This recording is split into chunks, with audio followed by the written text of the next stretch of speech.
Welcome to Cord Cutting This Week, the podcast, episode number 20 for October. Wow, time flies. October 11th, 2019.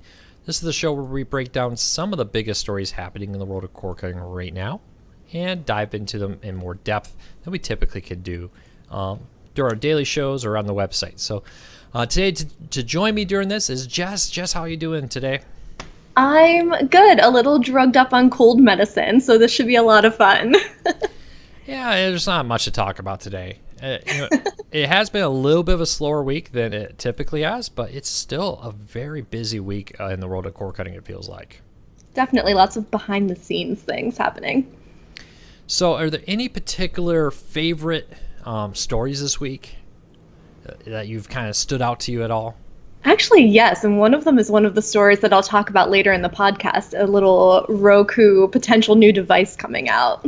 That's pretty cool. I've been interested in all the jumping around and people competing with everything and looking at all the different services that are launching and more. So I'm kind of interested to see how that all plays out in the weeks and months to come. But Yeah, let's get into it, shall we? Starting off with Dish and DirecTV may merge and be run by AT&T.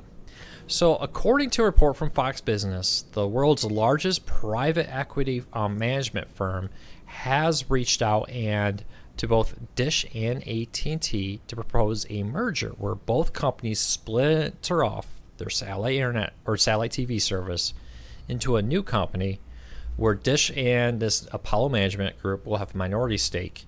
AT&T would have the majority stake, but it would technically be an independent organization, which will limit some of AT&T's liabilities with it. According to Pilo and people familiar with the sources, AT&T, while maybe not interested in selling DirecTV right now, is open to the idea of maybe splintering it off. So, Jess, what do you think of this story here? Yeah, we've been talking about this a little bit, so I'm not very surprised about this news, but I do have a question for you, and I'm not sure if we have the answer yet. But do we know if this would affect Sling TV at all? No, from my understanding, the AT&T TV and Sling TV would maintain being separate on both sides there, that they would be their own thing with it. Interesting. All right, well, that answers my question. Yeah, it is definitely a interesting move there. It would be interesting. Interesting. I wonder if they would really do that, to be honest with you. I mean, if you had to say, would this merger ever happen? Yes, no. What would your vote be? I can see it happening only because I feel like these companies have been making such big moves lately that this would really just be another one to add to the list. And we did write a story, I think it was just last week, about how if this merger would go to, was it the FCC, that it would likely be approved because now that there are so many streaming services, people in areas that didn't have options before now have a lot more options for watching live local channels. So it sounds like there's definitely a lot of talk about it. I wouldn't be super surprised to see it happen. Yeah, I wouldn't be surprised to see it happen, but just not right now. I just don't see this becoming a reality at this moment. I just can't see Dish giving up control to AT&T. And I can't see AT&T giving up control of DirecTV to Dish. Well, 4 or 5 years from now, I could maybe see that be more likely. And the reason being is both companies want to take their customers from those services and put them into more profitable packages. At least with AT&T, they want to do that. Sure. With Dish out there, I mean, Dish is launching a wireless phone company. They're doing all these other things, and having a ready set group of customers out there that they could pull from and move them over, that's something that's worth a lot of money there. It's the reason why AT&T doesn't want to get rid of DirecTV right now, even though they're spending a lot of money on it. It's very expensive, but it's got upwards of 20 million subscribers right now. If they can move a fraction of that over to AT&T TV, which is far more profitable for them, that's a huge win. If maybe they get some of them to go to the wireless plans, etc., that's a huge win for them. So you think that once all of that gets straightened out and things have kind of shaken out a little bit, that maybe then they would talk about a merger? I think once they get enough of the people off of those to the profitable ones, that they're like, hey, we got what's going to move. Then I think AT&T at least would be much more interested in, selling DirecTV, to be honest with you. Mm-hmm. Interesting. Who do you think would buy it? Would it be Dish buying it outright? If Dish could, they definitely would buy it. That's one of the interesting things Apollo Management says. They're like, oh, people say that they don't think that this would be approved. It's probably never going to happen. So why bother even trying? They're like, hey, Department of Justice just approved a T-Mobile and Sprint merger. Why couldn't they approve a merger between DirecTV and Dish? The FCC right now is looking at considering streaming services as a legitimate competition to cord cutting. If that is what really happened, or to cable, excuse me. If that really happens, could that help make a Dish DirecTV merger reality? Because they would say, hey, there is enough competition on both sides to justify it. You have cable, you have these new streaming services, plus you have all the on-demand services like Netflix, Hulu, etc., competing head-to-head. So I don't know. I do think that, it's possible in a way that it wasn't 2 years ago. Is it very likely? Maybe not very likely. But 4 or 5 years from now, I bet it would be very likely. I guess we'll have to wait and see. Like I said, I would not be surprised, especially because I feel like AT&T is just making such big moves across the board and kind of just throwing everything out there and seeing what happens. Yeah. I don't know. There seems to be a lot of desperation right now, right? That there's got to be some way to address this problem. We haven't figured it out. DirecTV now didn't quite work the way we wanted it to. Let's completely launch something different called AT&T TV and see if that's what our customers want, and see if that will be the savior of AT&T's TV efforts. I don't know. And then HBO Max. Let's do HBO Max and more. So we'll wait and see. Any last thoughts here, Jess, before we get on to Comcast? No, but I do have some good news for Comcast customers. All right. So if you are a Comcast customer, if you get your internet through Comcast, make sure that you check your bill, because right now, due to a software error, thousands of customers have been overcharged. And the error showed that customers had gone over their data limit, and 2,000 customers have already been refunded for this mistake. But the thing is, we don't know how widespread this is. We don't know how long it's been going on for. We don't know how many people have been overcharged and have not yet been refunded. And you really need to take the initiative. So if you're a Comcast internet customer, make sure that you're checking your bill and see if you were overcharged for going over your data limit. If you are at all suspicious that you have been overcharged, go ahead and get in touch with the Comcast customer support team. So we have all of that information on the blog post. We have a link to go to the customer support page. Unfortunately, if you email us, we cannot help you because we are not Comcast, but we do have all of the info there. Yeah, I found this was interesting. For one, I found if you read the comments, there was a lot of Comcast apologists like, oh, this is a very small number of people that got overcharged. Well, Ars Technica said in their story, who broke this news, that yeah, Comcast has admitted 2,000 some people lost or were overcharged and have been refunded. But Ars Technica said they believe this to be much more widespread, and that there's probably a lot more people who've been affected who are probably on auto bill and may not have noticed an extra $10 or $20 charge on their bill there, where they if they had been paying monthly without auto bill, they may have noticed it and complained, like maybe the 2,000 people who have been refunded already with that. So I think this is a bigger story. I think it's very interesting if you read the comments, the apologists like, oh, I've worked with Comcast, or I've had Comcast, I absolutely love it. I can't believe they would do this, or it's not worth it. I was like, is Comcast trying to do something here? I thought that was kind of interesting, all the weird comments on it. But, even if you're not affected, check your bill, because, $10 may not seem like much. Like those people in the comments are like, oh, who cares? It's just $10 if you've been overcharged. That's a month of Hulu, right? That's Disney Plus. That's many streaming services you could get a full month of service from with that overpayment on it. Yeah, and like they mentioned in their article, we don't know how long this has been going on for. So yeah, it's only $10, but for how many months has this been building up? Exactly. So I find it very interesting. Check your bills. It's not just for Comcast. We be on Comcast.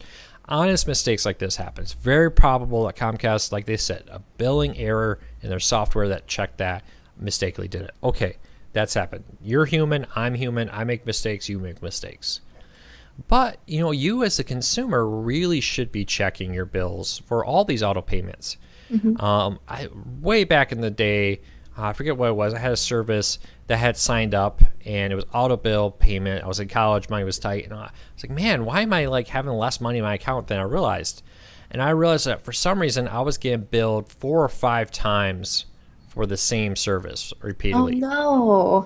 And it was just a mistake. I think I had signed up on one computer and then I did it on another computer, or something had happened, and they had multiple charges for the same service over and over. And $10 may not sound like much, but when you're a college student and that suddenly becomes $50, that really adds up. So check your services, make sure you're getting billed what you should be billed, and make sure you're not being double billed or mistaken overcharges. And not just for Comcast, for your phone plans that use auto bill play on it, whatever it may be, always check that.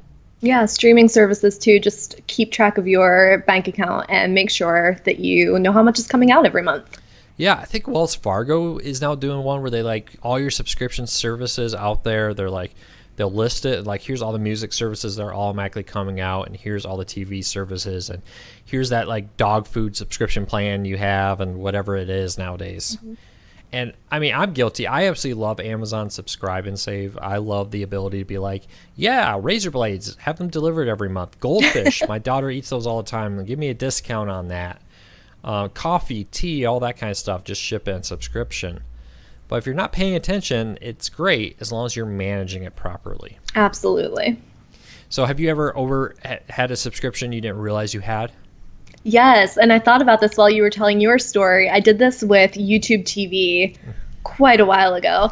I signed up on my laptop, and then I went to log in on my desktop, and for whatever reason, it was with a different email address, and it said that I hadn't signed up, and I thought, oh, maybe I'm just going crazy, and I didn't actually sign up for this.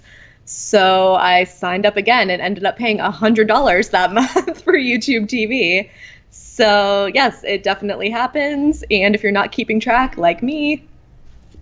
Yeah, I have heard YouTube in that kind of situation has been refunding people. Are like, hey, I didn't realize that I was subscribed in 2 different Google email accounts. Can you refund me? And they have done that. So I don't know how long ago it was, but maybe worth a try. It's a long time ago.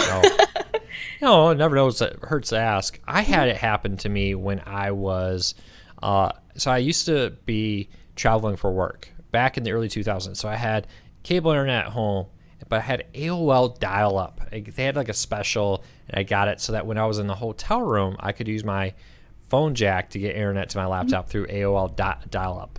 Who here remembers dial-up internet? That noise, I will never forget it. Yeah, no, never forget your mom saying, I have to make a phone call, get off the internet. But it was like I quit the job. I wasn't traveling anymore. I took another job that was just an office job, so I go in and come home. It was a big part of the reason I took that job. And I realized like 8 months later, like, wait a minute, I'm still paying for AOL dial-up? What? So I called, and actually AOL was really nice about it. They said, we see you haven't logged in over 8 months, so we're going to credit back the last like 7 months or something like that. They didn't give me them all back, but they gave me the majority of them back with that deal. That's awesome customer service. Yeah. Of course, that was when AOL was in the decline. I think it was still, it still was a part of Time Warner at the time. I think they were trying to have a good reputation at the time for it. So yeah, check your bills, and don't be afraid to be like, hey, I didn't realize I was being subscribed to this. I haven't actually used it. Can I get a refund? Yeah, customer service, as long as you're very nice when you call and you try to work with them, they will try to work with you too, usually. That's a good lesson with pretty much everything. I can tell how many people are like, Luke, I think there may be an error in one of your stories. Here's where I think, this is what happened, or this is what I happened. For instance, this morning with the Roku new data saver feature. When I looked at it, it was listed as I was automatically opted out, but we heard from several people that they were automatically opted into the new data saver feature for Roku's. And our story says it was an opt-in. They were like, oh, it's an opt-out. So it's like, okay, cool. You had that experience. If I hear from enough people, we'll update like, hey, maybe Roku's A/B testing. They're doing like some people opted out, some people opted in. That's a lot different than like, hey, you're a complete idiot. Mine was opted in by default. And it's like, okay, that's just completely rude, and I'm probably going to, just ignore your comment if you're going to be rude about it. So keep that in mind. Whatever you do, honey gets you a lot farther in life.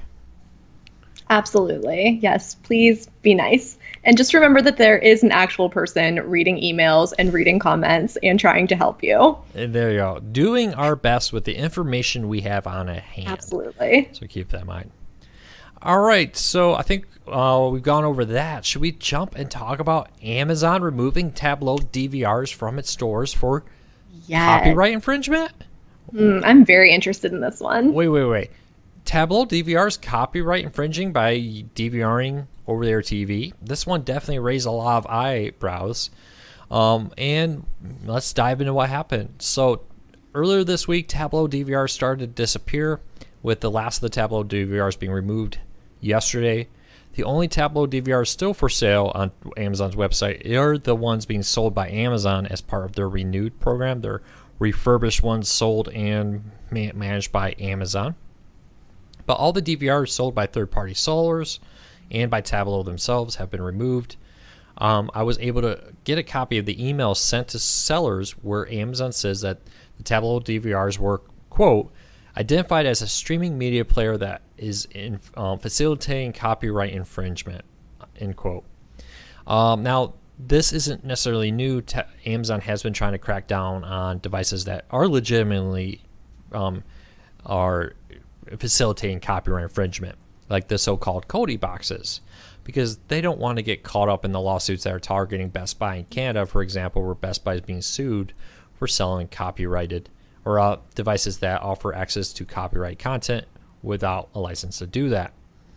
Tablo sent an email to Corkers News with an official statement at our request saying they are aware of the issue and are working with Amazon towards a positive resolution. It looks like our device has been improperly categorized in their system as a streaming media device instead of a DVR. Tablo is an over-the-air DVR, the same type of device as the Amazon Fire TV recast, and is 100% legal. We are working as fast as we can to resolve this with Amazon team in order to get the Tablo DVRs back in the marketplace for OTA fans. In the meantime, customers can purchase their Tablo DVRs via tablotv.com and Best Buy. So, kind of interesting. Now, I am going to give Amazon a benefit of doubt. I don't think Amazon deliberately removed this. A lot of people are like, oh, look, it's a competitor product. Amazon came and launched a similar version, and now the Tablo DVRs have been removed. If that was the case, we would probably see Roku's being removed from Amazon's website, for example. And maybe even seeing all Tablo products banned. Their USB tuner is still available for sale on Amazon. I think this is more likely an error, like Tablo said, that they think they've been miscategorized as a streaming player instead of a DVR. And if they're a streaming player and they're offering access to local TV, they do need to have permission to do that. So I find this kind of interesting. It's unfortunate. We did reach out to Amazon for comment. If we receive a comment from them, we'll update the story. But I don't necessarily think that this is necessarily a intentional thing on Amazon, if that makes sense, Jess. I agree with you. I can't see Amazon. I think that they would lose customers if they started doing things like this. I think that people would really lose trust in the company, and I think that they kind of know that. So I guess the question is, have they gotten rid of any other devices like this, like a TiVo, for example? Because that would really say a lot. That's something I definitely checked, and TiVo is still there. So it's very interesting to see this. As somebody pointed out in the group, we have seen similar things like Apple TV didn't want to have the Apple TV didn't want to have an Amazon app there. And there was a lot back and forth about this, and so Amazon removed Apple TV from the stores. Once a deal was in place to bring the Amazon Prime Video app to the Apple TV returned to Amazon. Now, I don't think that's what's happening here because Tablo has a Fire TV app. The Fire TV app for Tablo DVRs still available for the Fire TV App Store. So I don't think that's what's happening here. I think this is a legitimate mistake, but Amazon's just taking their time correcting it. That's what's very interesting to me. If it were a mistake that they would recognize right away and immediately put Tablo back on the site, that would be one thing. It's very interesting that they haven't done that yet. Yeah, it would be interesting. I don't know. So leave your comments, get your bets in. It's Friday, October the 11th. How long until the Tablo DVRs reappear on Amazon? Leave us a comment. Let us know. Yeah, I'll be reading the comments on our YouTube while we're talking here just to see what people think. All right. So, Jess, streaming is great. Tablo is great, but you need really good Wi-Fi for that. Is Roku working on something about that? Yes, they are. This is a story that I told you in the beginning I was excited about because I love new device launches. And this one isn't official yet, but Roku is testing a Wi-Fi extender called the Roku Relay. And it's interesting because this news broke, but as soon as I read the article, they said, Roku already has a support page up for this new device that hasn't been released yet. So according to Roku on their website, it says Roku Relay is a dual band network device that creates a stronger wireless connection to your Roku streaming devices and extends the reach of your network to those Roku devices installed in rooms farther away from your router.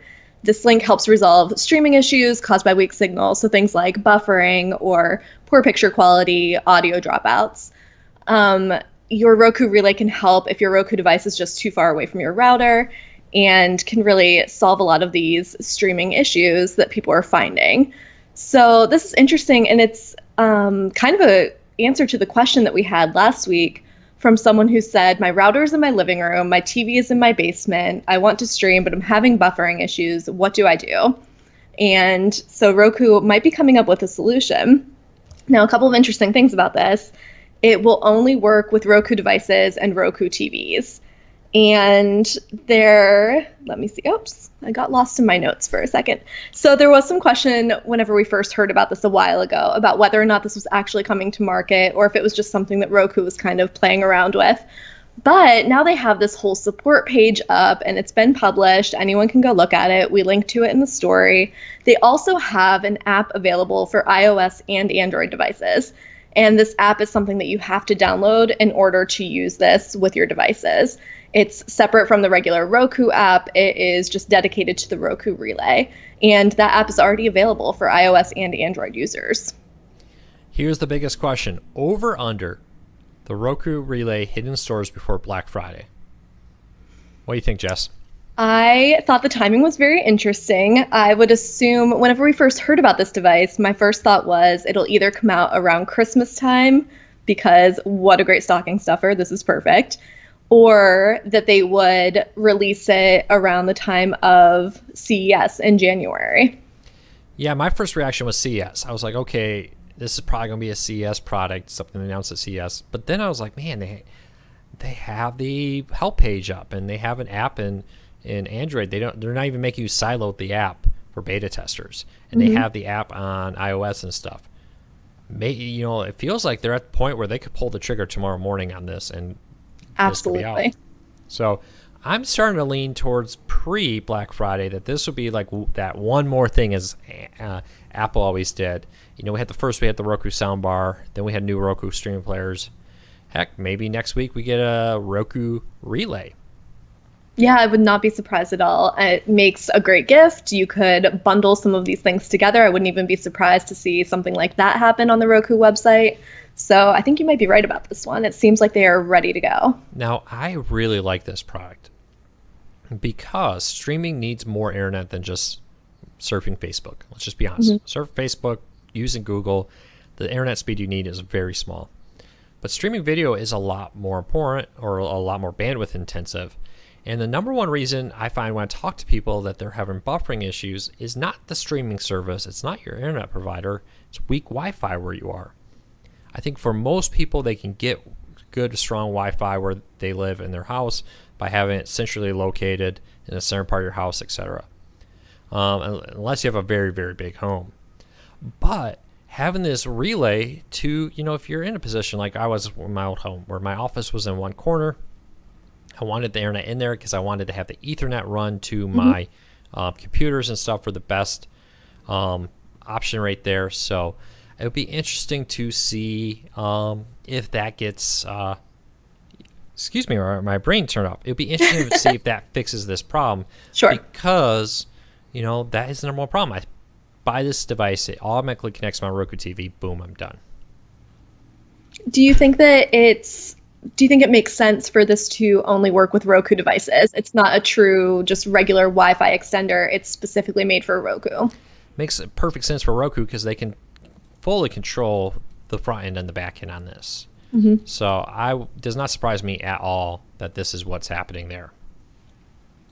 Yeah, it sounds like a great device. I'm excited about this one. I'm only in an apartment, so it's not a huge amount of space, but my router is on one end of the apartment, and in my bedroom, way on the other end, I have a Roku TV. And this would kind of be the perfect solution for me to just have the best of both worlds, have everything hooked up on Ethernet, have my extender over here for the TV. Yeah, it's not a bad idea. And I had this problem a little bit in our old house, so I'm excited to see Roku do this. The thing for me would be the super easy nature of it. Wi-Fi extenders sound easy, and they are for many people, but a surprising number of people struggle with them. Let's just be honest. My parents tell them to go buy a Wi-Fi extender or a mesh Wi-Fi router is probably not the right solution for them. So I love this. If it's very, very simple to use, I think they have something here. Yeah, I agree. And I think it's worth mentioning, too, there are a lot of Wi-Fi extenders on the market, and many of them just aren't great quality. Yeah. So to have something from a brand that you trust like Roku, I think is kind of a great option. All right. Anything to add there, Jess? Or should we talk about the FCC and broadcasters trying to fill in dead spots for over-the-air TV? Let's move on to some FCC news. Yeah, we talk about dead spots in your Wi-Fi network. Let's talk about dead spots in over-the-air TV. So broadcasters are asking the FCC to update the rules now that we're getting close to ATSC 3.0 that would allow them to use different types of relays and different technology to fill in dead spots with the new ATSC 3.0. The new ATSC 3.0 standard is the next generation of over-the-air TV broadcast. Brings things like 4K, better audio, and different features to over-the-air TV, but it completely broadcasts in a different way than standard TV. The good thing here is that allows them to use different technology to fill in dead spots in certain areas and to better cover a larger area with the same amount of transmitting power. Now, to do this, the FCC needs to update the rules, and the broadcasters have officially asked for that, and the FCC is opening up for public comment right now. It will be interesting to see what happens here. I'm very excited about this. I think this is a win for cord cutters. If this is approved, they'll be able to use new technology to better go out there and offer their content, offer the ability to fill in dead spots and have rural edge areas that may have had weak reception have more powerful reception. Yeah, this sounds really interesting and really exciting for a lot of people that haven't previously been able to get all of this content. But my question is there any downside for the FCC here? So they opened it up for public comments, but what would be the downside for them if they said yes to this? The only thing that could come up, and I haven't heard anyone say this yet, is that there is a possibility that this may interfere with something else. It's always the thing you run into with radio signals. That's why like AM radio stations have to turn down their signals at night, at least most do, to avoid interfering with other people out there. No one I have heard has said that they found any type of issue like that with this technology. So to me, this seems to be win-win. Now, the issue here is, right, you have to obey the system, the rules of the FCC. You have to request the FCC to make the change. The FCC has to take public comment, and then the FCC has to vote on it. It's kind of one of those government things. You can't always overnight go and make these changes like you would like to. If you were a private company, you're just like, oh, this is a better system. Let's go do it. So I think that's what's going to happen here. Okay, so it's just kind of that they're going through the standard process. It's not like they're really questioning if this is a good idea or not. Not at this time. Yeah, it's basically like, hey, we like this. If you think you know of a reason why this is bad news, let us know. Otherwise, this is probably going to become reality.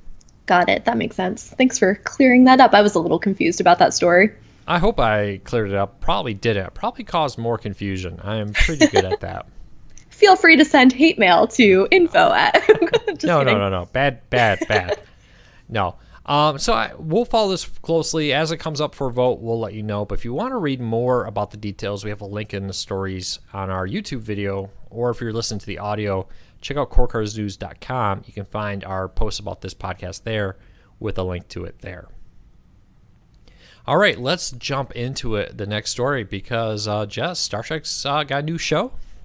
Yeah, so this is for all the Star Trek fans, you included, Luke. I know that you're a fan. Star Trek Picard has an official release date. The show will come to CBS All Access on January 23rd of 2020, so a little sooner than some people thought originally. And this is very exciting because Patrick Stewart is coming back to the role of Jean-Luc Picard. And he posted the nicest message to fans on Twitter. He said that he thought that he was done with all of this, and he is so excited to come back to the role one more time. So on the post on cordcuttersnews.com, we have the trailer for this new series, and you can sign up for CBS All Access for just $5.99 a month. But also one last note about this is that CBS All Access has the most amazing deals for subscriptions to their streaming service. So definitely be on the lookout. A lot of times they'll offer a full month free. And whenever you cancel after that free month, a lot of times you'll get an email saying, hey, extend it for 2 more weeks for free. So if you're a Star Trek fan, definitely be on the lookout for those deals, and then tune in January to watch the new series.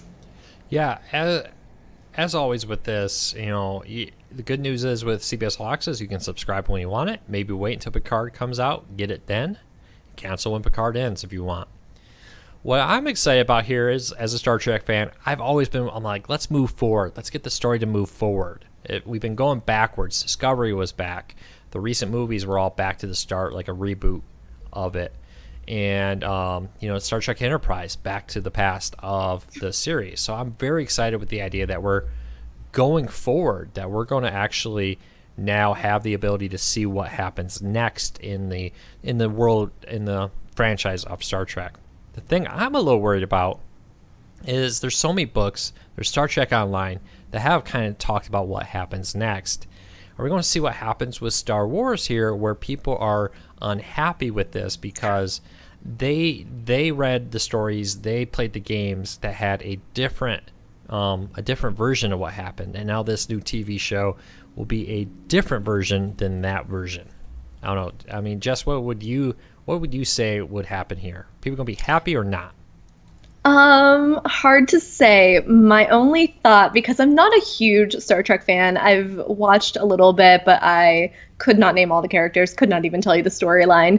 But what I do think that people will be very excited about is Patrick Stewart coming back. And I think that's going to absolutely be the saving grace. Even if everything else goes wrong, having him back in that role, I think is going to be huge. And he seems very excited about what's happening.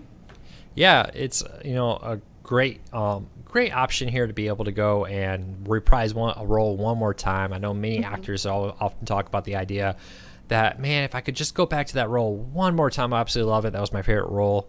I don't want to say that, Jean-Luc Picard is Patrick Stewart's favorite role, but I've known plenty of actors who said they've often wished they could go back and do a character one more time because they enjoyed it. They maybe wanted to close out that character more. I hear that a lot, like, oh, I just feel like he needs a better ending than the one he got. So maybe that's what we'll get here. I think so. It really seems like this is focused on the character more than anything. So I think Star Trek fans will like it. Yep. So speaking of things to like and maybe things not to like, Amazon's Fire TV may lose some apps soon. Amazon and Disney are in the middle of negotiations right now about striking a deal related to advertising. So a lot of people were surprised to see that Disney Plus was not coming to the Amazon Fire TV. Now we may actually know why that's happening. According to a report from the Wall Street Journal, Amazon and Disney are fighting about advertising. So a lot of Disney's apps like ESPN and ESPN Plus, etc., have advertising in it. Those ads are currently not being served by Amazon, or at least not a majority of them. And Amazon wants the ads to be a majority run by them through their ad company. Disney's pushing back on that. And until this issue is resolved, Disney Plus will not be coming to the Amazon Fire TV. And the Wall Street Journal says Disney may pull their apps. And that, I wonder if that will include Hulu also from the Fire TV. You may wake up and there's no more Disney Plus app or Disney branded apps on the Fire TV. That'll be, I don't know. I'm shocked by this, Jess. What do you think?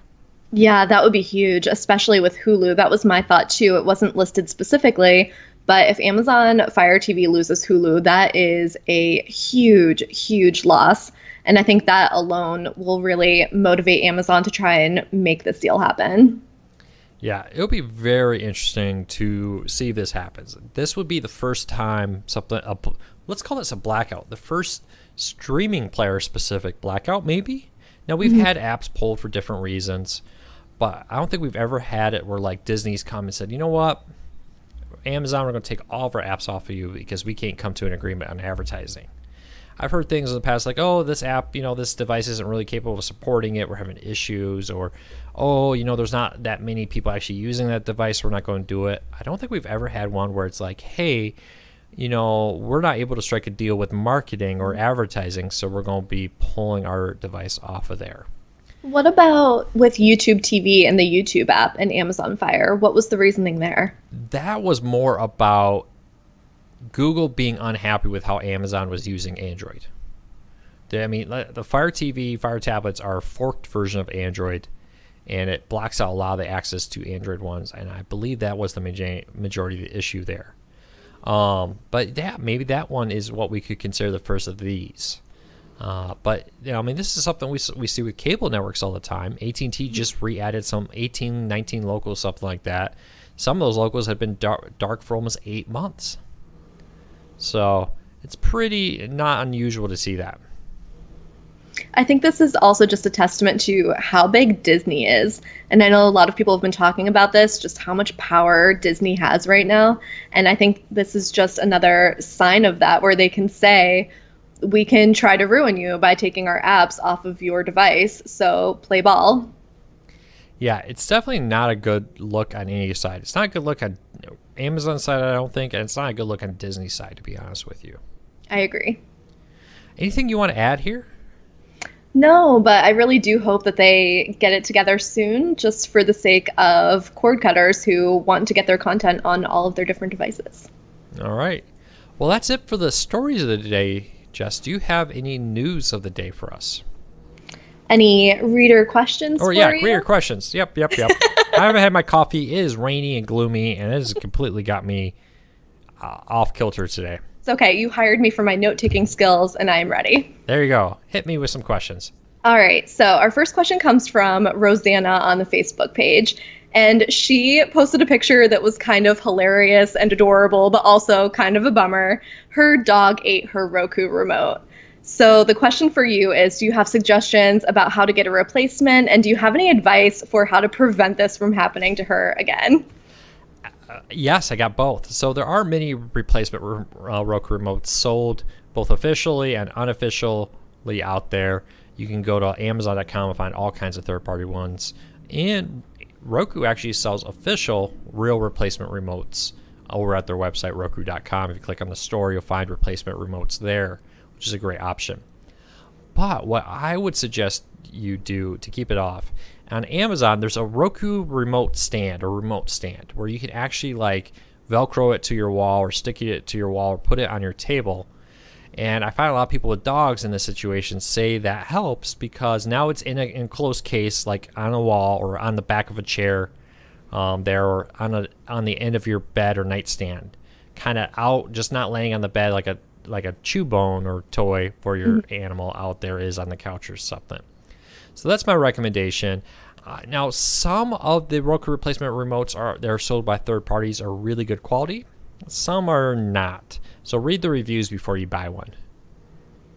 Yeah, good advice, definitely. So good luck, Rosanna. I hope that your very cute dog doesn't destroy anything else. Fingers crossed. Yeah.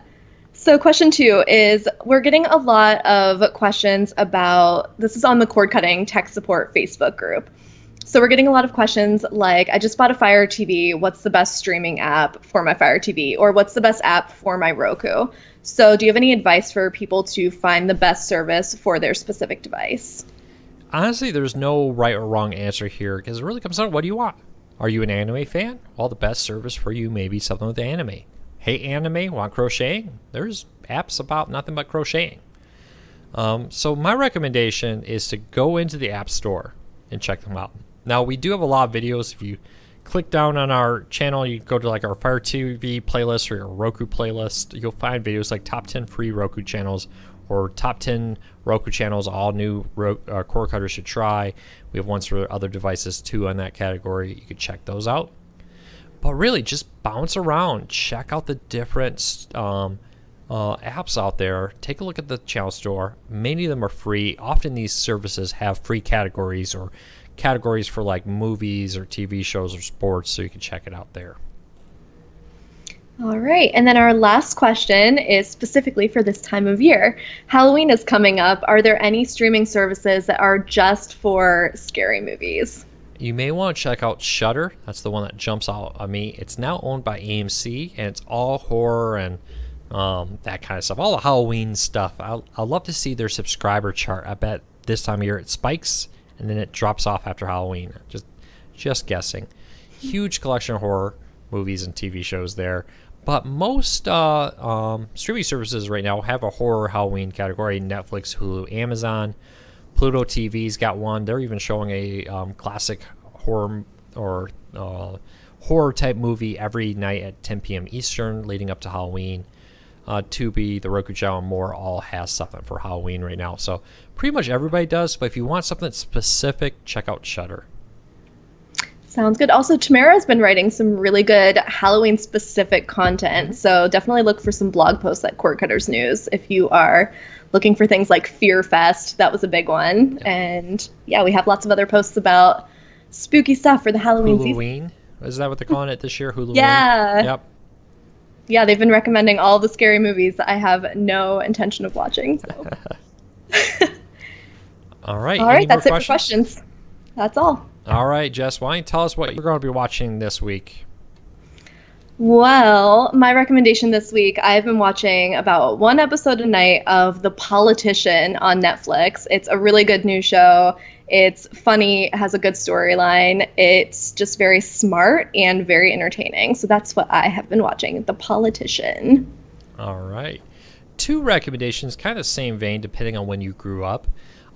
There is a series on Netflix. I know it's the 90s and 2000s. I want to say I saw the 80s on here too. But it's a television show that kind of goes back and looks at the pop culture, the history, and everything that happened in the 90s out there. If you're looking for more of the 2000s, they have one about the 2000s. And I think there was one about the 80s. Now, this isn't exactly like the VH1, we love the 80s, we love the 90s. This is a little bit more in-depth than that, but it's a lot of fun. A little nostalgia now. It's hard to think the 90s were 20 plus years ago now. So check it out. It's almost 30 years ago when the 90s kicked off. Hard to believe. Crazy. So check it out. It's available on Netflix, included with your subscription. And also the new Breaking Bad movie is now available as of today on Netflix. I want to know your review. I'm hearing mixed reviews. Some people absolutely love it. Other people are like, meh, it didn't add anything to the story. So leave me a comment there on what you think. Yeah, I think that's what I'll be watching tonight. I'm excited about that one. All right. So that's it for today. I hope everybody has a fantastic week. Happy weekend. We'll be back next week on Thursday, barring any last-minute emergencies, power outages at Jess's house. So hopefully that doesn't happen again this year. So take care, everybody. Have a fantastic weekend. Be safe. If you've got a long holiday, enjoy it. I'll see you back here on Monday. Bye.